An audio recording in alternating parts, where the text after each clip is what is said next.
Let's take a look again at bond yields surging this morning as investors react to Donald Trump winning a second presidential term. We want to bring in Douglas Holtz-Eakin.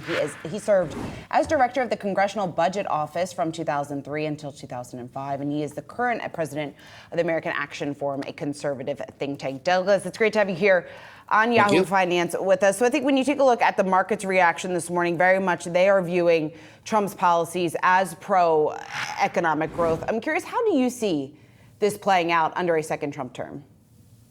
Well, certainly the most striking difference between the Biden administration and what probably would have been the Harris administration and Mr. Trump is in the regulatory area. The Biden administration has imposed $1.7 trillion of costs on the private sector in not yet 4 years. That's double what Obama did in 8 years.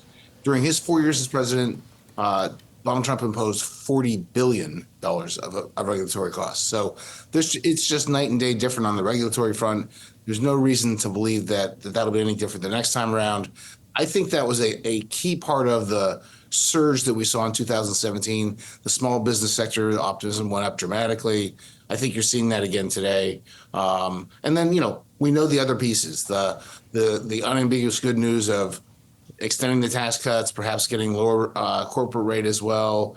And then the question of what happens on the tariff front, which is a headwind to growth, and people try to sort out how big an impact that's going to have.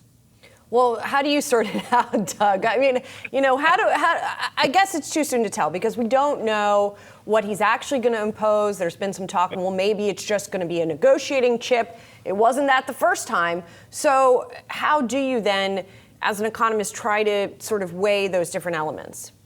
Well, I think the first step is to try to understand who controls the House, which is still up in the air as we speak and is central to how this goes forward. If the Republicans control the House, there is the chance for them to use so-called reconciliation, these fast-track procedures that only require 50 votes in the Senate, to pass legislation. And that legislation, if it doesn't create long-term deficits, can be permanent. Unlike 2017, where everything had to sunset because it had a deficit impact, if they can make it deficit neutral, they can make it permanent. Many Republicans would be attracted to the idea that, hey, we can use the $3 to $4.5 trillion of tariff revenue to offset these other tax cuts and maybe get this to deficit neutral. They might not like the tariffs in and of themselves, but it's a way to get there for their other objectives. If they don't control the House, that's off the table, and it's up to the executive branch and just how aggressive Mr. Trump is going to be. My reading of the situation is he's talked a lot about a lot of things. The ones that come first in his mind, the ones he mentions first, talks about the most, are on the immigration deportation front. Certainly the immigration border crossings will be tightened down even further. There will be attempts to change the legal immigration system to minimize immigration to the U.S. Deportation is a wild card. He promised to deport 11 million people in the 2016 race. That never transpired.